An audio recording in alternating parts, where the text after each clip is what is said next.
राजस्थान के रेगिस्तान के बीच एक ऐसा गांव है जो 200 साल से सुनसान पड़ा है। नाम है कुलधारा। कभी यहाँ जिंदगी बसती थी, घर थे, लोग थे, सपने थे। लेकिन फिर एक ही रात में पूरा गांव अचानक गायब हो गया।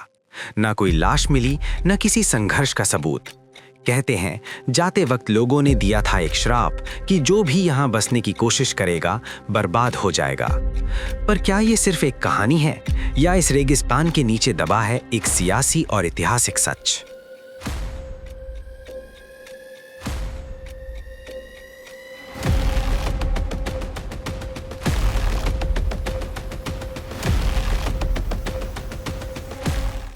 राजस्थान के थार रेगिस्तान में रेत के बीच एक ऐसा गांव मौजूद है जहां ना कोई रहता है, ना कोई रात गुजारने की हिम्मत करता है। ये गांव ना जंग में उजड़ा, ना किसी बीमारी से बर्बाद हुआ। फिर भी एक रात में पूरा का पूरा गांव खाली हो गया। ना लाशें मिली, ना चीखें, सिर्फ रह गया सन्नाटा। इस गांव का नाम है कुलधारा। कुलधारा राजस्थान के जैसलमेर शहर से लगभग 18 किलोमीटर दूर थार के रेगिस्तान के बीच बसा हुआ एक पुराना गांव है। आज ये गांव खाली पड़ा है। टूटी हुई हवेलियां, बंद दरवाजे और रेत में डूबते हुए रास्ते। लेकिन कभी ये जगह जिंदगी से भरी हुई थी।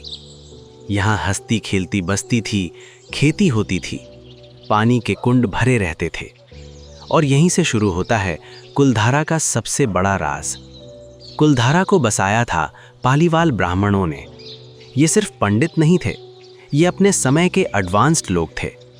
रेगिस्तान में रहकर भी पानी का मैनेजमेंट जानते थे, खेती करते थे और बिजनेस भी। उन्होंने पत्थर के घर इस तरह बनाए कि गर्मी कम लगे और आंधी तूफान का असर ना हो।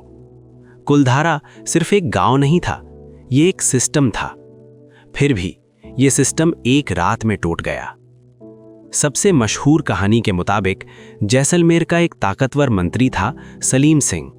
कहा जाता है उसकी नज़र कुलधारा की एक सुंदर लड़की पर पड़ गई।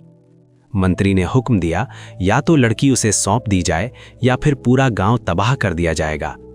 गांव वालों के सामने सिर्फ 2 रास्ते थे, अपनी बेटी को कुर्बान कर देना या फिर अपनी मिट्टी छोड़ देना। उस रात गांव में कोई दिया नहीं जला, कोई शोर नहीं हुआ। और सुबह जब सूरज निकला तो कुलधारा खाली था। कहते हैं लोग अपना सामान भी साथ नहीं ले गए।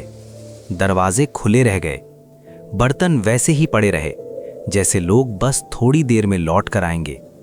लेकिन वो कभी लौट कर नहीं आए। और जाते जाते गांव वालों ने एक बात कही, जो भी यहां बसने की कोशिश करेगा वो कभी खुश नहीं रहेगा। लेकिन हिस्ट्री सिर्फ कहानियों पर नहीं चलती। रिसर्चर्स के मुताबिक कुलधारा के खाली होने के और भी कारण थे। सबसे बड़ा कारण पानी की कमी। 19वीं सदी के आसपास यहाँ के कुएं सूखने लगे, खेती बंद होने लगी और जीवन मुश्किल होता गया। हो सकता है गांव धीरे धीरे खाली हुआ हो और कहानियों ने उसे एक रात बना दिया हो। फिर भी सवाल खत्म नहीं होता। आज भी रात को यहाँ का माहौल अलग होता है। गार्ड्स कहते हैं उन्हें कदमों की आवाज़ सुनाई देती है। कुछ लोगों का कहना है कि कोई उन्हें देख रहा होता है। कोई कहता है दीवारें रात को गर्म हो जाती हैं, लेकिन किसी के पास कोई सबूत नहीं।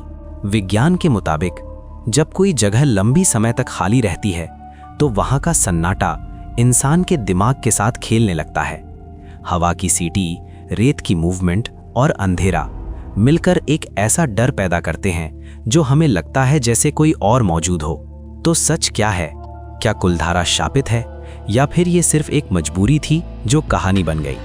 शायद सच इन दोनों के बीच कहीं छुपा है। कुलधारा आज भी खड़ा है, खामोश, जैसे अपना राज संभाले हुए।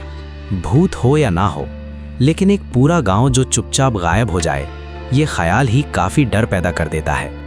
अगर मौका मिले तो क्या आप कुलधारा में रात गुजारना चाहोगे?